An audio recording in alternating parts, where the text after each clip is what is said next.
Yeah, let's see how advanced the techniques will be, but it's taken a lot of our incident response cases, so let's get started. Thank you for the lovely introduction. Nothing to add here. Just maybe if you want to follow me on social media, I frequently blog and I also frequently post on Twitter, or it's called X now, LinkedIn, whatever. I released a new blog post this morning, so if you have the chance, check it out, please. Yes. So why this talk? So I have only 25 minutes. It will be a short talk. I plan also to release a blog post later on, maybe next year, to present more techniques. There is a whole lot we could cover here. I came up with the idea of the talk because, attackers are dumping memory. They love dumping memory, and I thought, how a crazy, noisy way to get credentials. Turns out the screenshot here is from a recent investigation we worked on. So the EDR picked it up, dumping memory, so the ELSA's process was dumped, but it was only generated a medium alert, and this was the only alert generated by the attackers. So given that most companies do not have 24/7, so Friday afternoon they clock off for the weekend, and I as an attacker, I have probably the keys to the kingdom just from that memory dump. And this is really crazy for me to see that 25 we are still not better at this one. So good luck with this one. So this was really a crazy case because the attacker came in via VPN, they brute forced the login, it was Nexus, username Nexus 123, the password, they dumped memory, whatever. And then you thought, maybe the pass, the talk is about clear text password, Stephan, right? And now you are telling me dumping credentials from an ELSA's dump. This one contains only the hashes and pass the hash. Okay, this is surely a thing. But just given, this is also a neat trick by attackers, you can easily switch on wdigest in the registry when you compromise a server and you have administrative rights. And then I just switch on this registry key, wdigest enabled on. What does that mean? As soon as you RDP into that server, your password will get stored in clear text in the memory. So as an attacker, I have administrative privilege on a jump host, maybe not domain admin credentials, but I can easily switch that registry keys on and I wait 1 week, maybe 2 weeks, and then I dump the memory. Maybe then I will have hashes, not only hashes, but also clear text credentials. Clear text credentials are better than hashes because pass the hash might not work in a fully Kerberos environment and stuff and so on. Just the hurdle gets just lower. And this is one of the keys I would monitor. So I keep preaching things about defenders, about monitoring that stuff. But if you monitoring registry key modifications in your environment, this one might be one to look out. Because that's really uncommon that an administrator might do a downgrade like this. Okay, quick wins, because you said it in the introduction, advanced techniques. But personally, I think, and this is also State of Cybersecurity 2025, as defenders, we are really lacking behind. A lot of customers, once they get breached, they ask me, was it APT? Was it a nation state? I just said, no, it was just dump. So your network was just not on top because the attackers just walked in, brute forced your credentials, whatever. It's just silly. Sometimes it's so ridiculous. You're looking at the case data and you said, okay, this is really ridiculous. So this one is as well here. So a company get breached, the attacker ransomed with publication of the data, the company paid so that the data does not get published. And then the attacker gave us a hint and said, we asked him, so how did you breach the perimeter? How do you breach the network? And he said, it was easy. Somebody executed malware on a device computer, so on a laptop. The stealer got clear text credentials or password or cookies out of it, and I just logged into your Citrix environment. It was easy as that. So, and these credentials, so all these stealer logs, they get sold on a dark net, on dark forums for $10 to $20 per piece, maybe less. So the hurdle is really low. And I mean, all these stealers, they are all over the place. So you don't have to burn a 0-day to get access to your environment. Same as here, because that was also from a real case here. So an attacker was selling domain administrative right to another network. And this was funny because as soon as a customer calls us, we do a darknet search for the domain name, for the username and stuff. And in a lot of cases, we get hits back That means that the credentials were exposed on the darknet, and with tools and with providers who search the darknet, you could find the leaked credentials from your company there. It was just so silly in most cases. You don't need an exploit, you don't need a 0-day or an end-day to breach networks. It's just out there in the clear. And as soon as attackers are inside your network, it gets even better. Just stating that, okay, as an attacker, I get a foothold into your organization, mean VPN access without multi-factor authentication, for example. What I can do now as an attacker, so a lot of screenshots are from real incident response cases. This one here is the same. What you're seeing here is the company got fully encrypted, and then we have done incident response, and we looked at the forensic data. And one thing you can look is at the forensic data is, for example, shim cache, cache, all these caches, or last files opened by the attackers. And what we saw in that case was that the attacker, as soon as he entered the network, he starts searching for password files. And what you are seeing here is from that incident response case we worked on. I haven't modified the file names. It's called SAPVWTXT, CredTemp.txt, whatever. It was all over the place, ClearText credentials. And then I talked with our pen testers from our company, and they said, first thing we do when we breached or when you get access to a network is searching for ClearText password files. They are all over the place. Again, you can easily jump from an unprivileged user to an administrator to a main admin user. Stop talking about 0 days, about nation states, about the threat of AI. The threat is inside your network because most users are just too lazy to use a password manager, right? Proactive defense, so my recommendation is to use a tool. Regularly check your file shares. It's called a tool called Snuffler. It's on GitHub. You can use it to find proactively. That's sometimes a really complicated word for me. It works really well that you as defender, if blue teamers are here in the room today, especially not only speaking to the red team here, you can search for all these juicy documents before the attackers find them. And also a tip from me is, if you never heard of canary tokens might be also a good signal that somebody is inside your network. Place a document in a folder which should not get opened by regular users. If that file get open or a registry get modified, you get an alert and you instantly see something is off. Might be a false positive, might be an active attacker. So that's something I would check out as well. This one here is safe, pretty cool. I was not aware of that one. So Defender for Endpoint, there is a feature you could enable to disable the storing of ClearText passwords.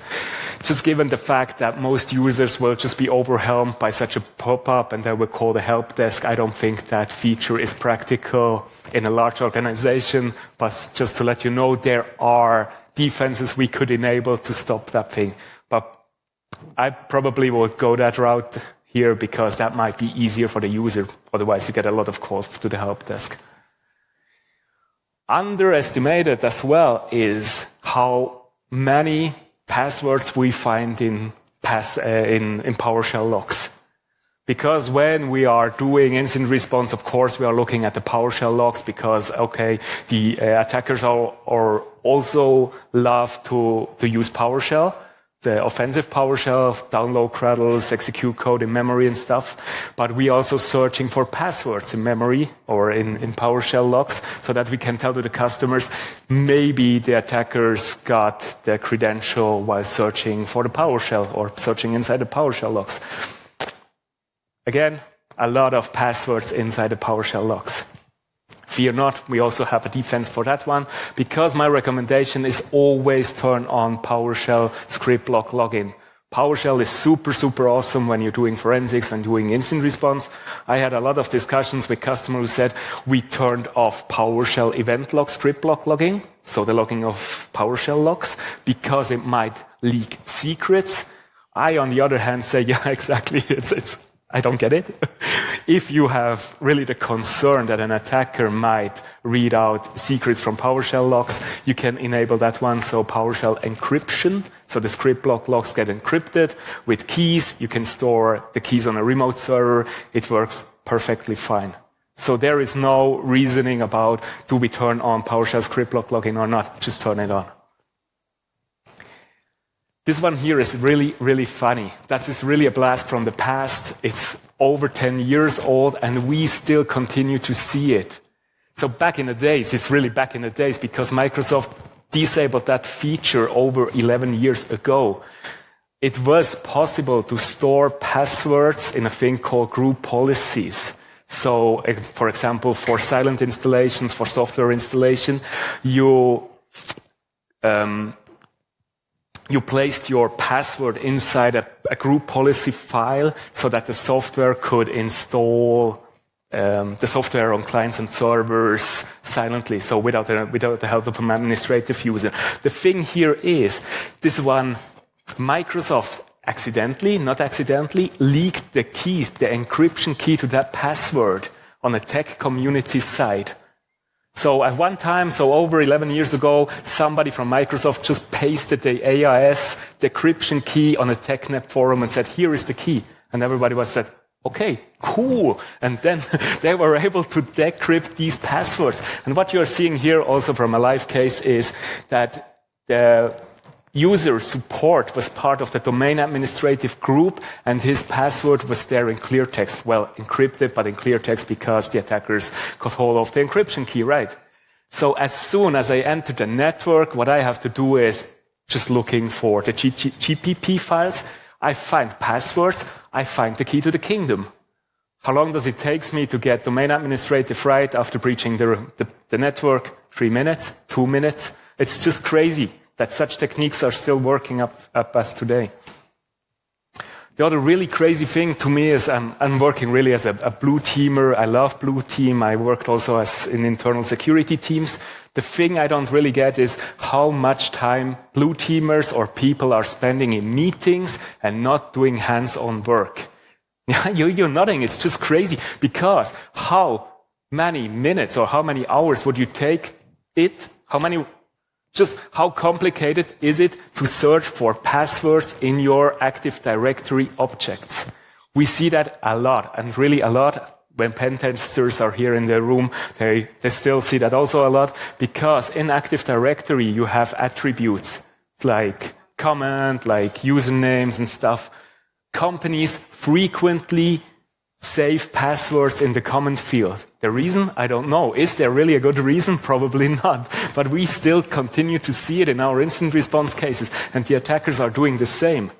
Personally, I think, why haven't checked that somebody before? How long does it really take to enumerate all your Active Directory objects and looking for passwords? That's a one-liner in PowerShell. 3 minutes, tops. It's just raising the bar for attackers all the way down. We talked about advanced techniques. Sometimes I think we don't need to speak about advanced techniques. We must really talk about the basics, because we as Blue Team, we are really lacking the basics, as you can see here and also on the previous slides. Again, I don't work for Microsoft, right? So please don't get me wrong if I just keep repeating how great Defender or Defender for Identity is. Probably other vendors have similar products, I don't know. But this one here is a good example that you don't need a tool to work for you. So even if a sales guys come and say, Microsoft Defender for Identity could solve that problem, what we are seeing here, so the clear text passwords in Active Directory, we see it here. It's just really one line of PowerShell would do the same as Defender for Identity. So that's also one thing which really boggles me, and really, I think it's ridiculous how many software or how many products companies are buying and investing to make the network safer. You don't need another product. You don't need another software. You just need time. Stop wasting time in meetings and get your hands dirty with doing active security and not just looking at whatever flip charts your manager is presenting you. This one is also fun, and then we come to the next section of this presentation. This is one also we don't see that often, but it's also from a real-life incident response case. The attackers breached it was just a workstation, just a laptop. They got a foothold on the Cobalt Strike, so a beacon was running. And what they did, they used a PowerShell code which invokes a login prompt. So all the time, an administrator must type in their password. And the user got so annoyed that they called the help desk and said, hey, an administrator must come over and type in their passwords. So the administrator came along, typed the password in. Guess what? It was a domain administrative password. So the attackers got full access to the domain controller. Game over, and the network got encrypted successfully. I think it's really cool. And coming back to PowerShell script block login, what the attackers did was invoke expression, new object, just downloading string from localhost because the Cobalt Strike beacon was running on that machine. If you are doing PowerShell analysis, that should be really something standing out. So that's an anomaly you could easily detect as a defender. Right. So I have a section about Windows. I have also a section about Linux. I don't think we have the time, so let's just move on. I have some backup slides if you have questions afterward. Again, maybe I will publish a blog post about all that stuff, if it's interesting. Otherwise, I just skip it. Now, the cool thing here is, and these are kind of 3 techniques which are kind of the same, but different. So there is a thing called Security Support Provider in Windows. And what that thing does, it's an authentication method to be added or extended without modifying application code. And you see that often, not often, when you buy a new software product, which must check your credentials. Password manager, for example, they must somehow get hold of your password for checking how strong is it or how bad is it, right? The cool thing here is an attacker. I could easily add a new DLL to that whole thing. So it's not baked into the operating system. All I have to do is add a new DLL. So what the attackers are doing, and which is really a nifty way, is I create a new DLL with the authentication method and so all programmed, and I add my new DLL to that security package, right? And as soon as I came along and I type in my password gets sent to that new SPP provider. And you're smiling. And the really cool thing here is, and this is one is also from a recent incident response case, well, not so recent, but we still keep seeing it. The quality is really bad. So what the attackers have done here is they modified that DLL, so that registry key. They added their new DLL, which gets or the SPP sends all the cleartext passwords to your newly registered DLL. And what we found here was a cleartext file with all the cleartext passwords. So a text file with all the cleartext passwords. Because the attackers could easily fetch your passwords from the network as soon as you log in to the box or you authenticate to a machine. So also my tip to attack to blue teamers is, thank you, yes. Monitor these keys. So it should be not happens every day that those keys get modified. I really checked it in large networks. You don't have that much keys or DLLs registered here, but it's still, I would say, one of those stealthier approaches. You can dump credentials here, not touching memory, not doing crazy malware stuff, not stealing, like for example, Chrome passwords and so on. The next thing here is on a proactive defense, prevent custom SPPs. Yes, of course, we also have a chance to disable the loading of these SPPs.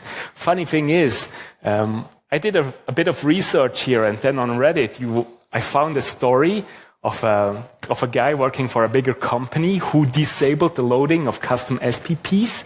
Turns out that broke the whole network, because Microsoft forget to sign one of their own SPPs. And if you enable or disable that feature, only signed SPPs, only signed DLLs get loaded. So you have to be really careful with all that features. Like I said before, there are also different techniques. So for example, I want to check the strength of user passwords. So I am a manufacturer of a password manager, which I sell to your company. Somehow I must check the strength of your password, right? So when I change my password, that password must get checked somehow. The funny thing here is, thank you Windows, we have also a mechanism which can help us here. It's called password filter DLL. And it's written here in yellow, because filters must evaluate passwords in plain text, attackers who register a malicious filter can intercept these credentials. So it's the same as before. And you see here stealing passwords every time they change. That blog post was published 12 years ago, and it's still working as up to date because I tested it in a lab. I Love Blue is the name of my DLL.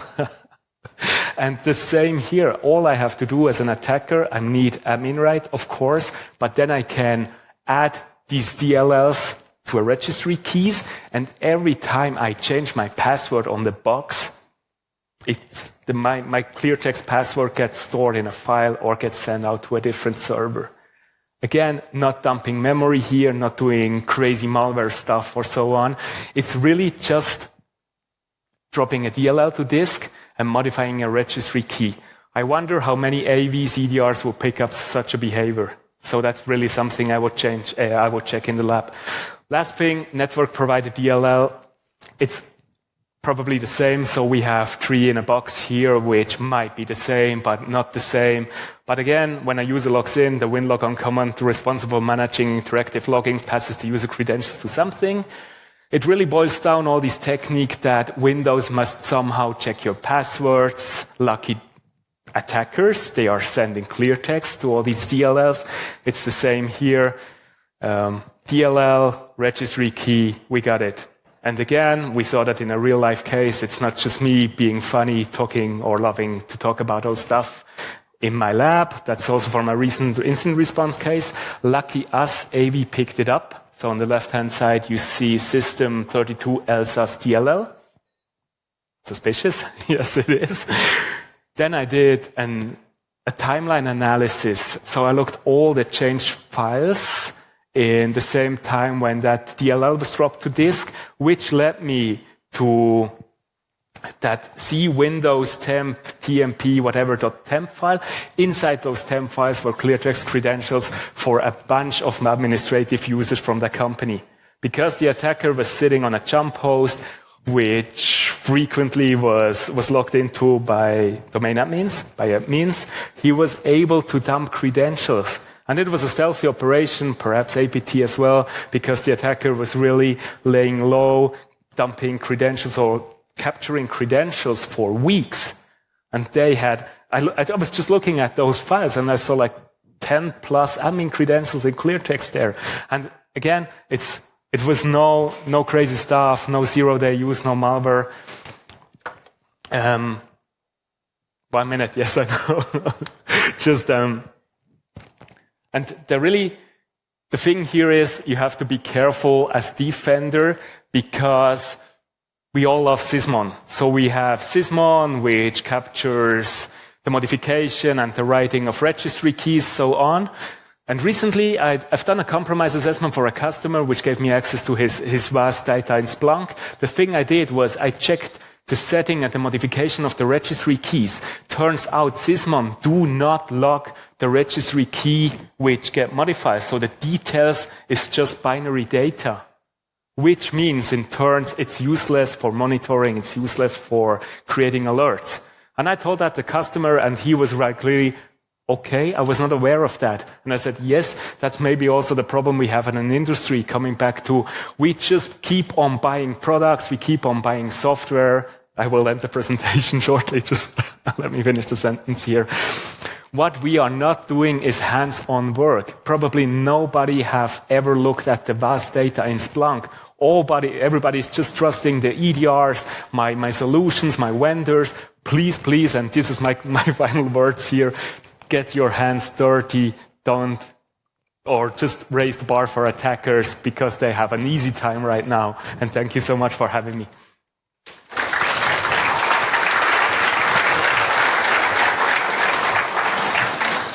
Thank you, Stephan. Your presentation was a great walkthrough through what do defenders miss? And it actually reminded me of the XKCD comics. If for those of you who know that, there was very long time ago one about how can we get into the system, and there were some very complicated thoughts about how can we break the crypto, and then there was somebody on the chair, asking the admin to give them the password. So exactly. Maybe one small follow-up. You talked about Windows. Across environments, maybe Windows and Linux, is there some best practice you could share? Just look at your stuff, because that would be a slide for Linux as well. We have also different modifications we could look at. That's PAM modules, or not. I would say maybe the thing I would recommend is really check your environment. My recommendation is do not trust the EDR vendors, do not trust the systems, but also check your systems, make you familiar with stuff, and then you find the outliers. Thank you. Do we have any questions from the audience? We have one person there. Microphone is coming to you. There. Oh. So do you hear me? Okay. If you have a cloud incident response case, in the Azure cloud, for example, what would be the first place you would looking at? Risky sign-ins. Okay, interesting. Yeah, sure. Because I tweeted that last week. I saw it, yeah. Yeah, exactly. No, because that's also one thing which, I'm sorry, it's really a heated topic for me, because we see a lot of missed alerts. Again, risky sign-ins. The first thing I do, logging into the tenant, go to risky sign-ins. Oh, it's done. Okay. Oh, well. Yeah, okay. It's screaming literally attackers, literally breached account. Nobody cares. Yeah, interesting. I saw your post about that. But I mean, it's job security for me, but well. Yeah, I believe so. Thank you. Yeah, welcome. Thank you. Did we have another question in the back?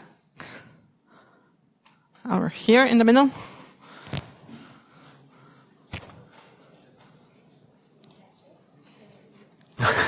Thanks. Yeah, thanks for the presentation. Really, really interesting. One question I have is, you mentioned, okay, you need to get your hands dirty. You need to give time to our blue team to actually do the job, not sit into the meetings. But most of the times we sit in an office where 2 people have to take care of 1,000 employees, and you have to be in the meetings. You have to look at the SOC, the SIEMs alert, and what on. And you do this awareness training, say you don't have to store your password. Please, you're the password manager the company is paying for. Please use it, and then the users don't use it anyway. So what would be your recommendation when there is no time to actually go and do the job, the dirty job, and you still need to keep the company running? Top 10s.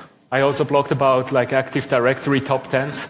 Just start at the top, Kerberos, strong passwords for service accounts. We talked about Azure, security baselining. Just do the quick wins, really. Start with the quick wins. That's the 80-20% rule. And then you will be much safer. Thanks. Thank you. Thank you, Stephan. Welcome. I have to plug.